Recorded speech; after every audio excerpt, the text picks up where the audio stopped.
Noi qui cittadini che domani mattina, non avendo letto gli avvisi che noi abbiamo messo fuori per tempo, venissero, troverebbero l'anagrafe chiusa e l'ufficio urbanistica chiuso, quindi dovrebbero tornare indietro con perdita di tempo.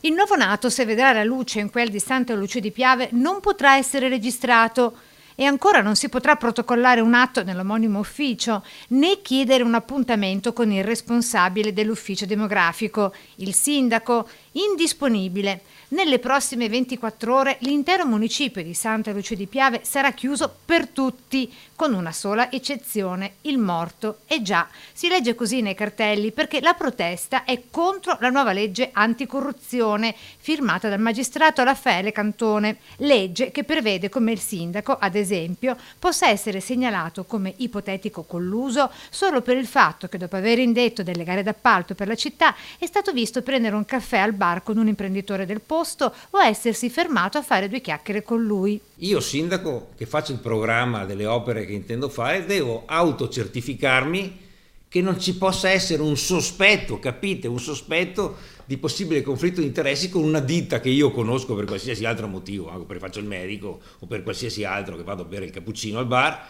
e che quindi io possa avvantaggiarla e rendere imparziale la pubblica amministrazione. Santa Lucia come Porto Buffolè non sono Roma, sbotta Chomsky. Una cosa che non si è mai sentita e che farà perdere ulteriore tempo, ma che è un'aberrazione. Pensate a applicarlo a comuni piccoli, non so i grandi dove è più facile che ci sia la corruzione, diciamolo pure. Ecco spiegato perché tutti i quasi 30 dipendenti comunali nelle prossime ore seguiranno in contemporanea il corso di formazione anticorruzione, pagato naturalmente dal comune. Io non ho nessun conflitto di interesse, sono quelli previsti dalla normativa, non devono essere affini né parenti e altre questioni, e quelli non partecipano, non possono partecipare. Ma se io incontro e saluto uno per educazione per la strada e frequentazione abituale, ma finiamola di sfornare tutte queste cavolate, per favore.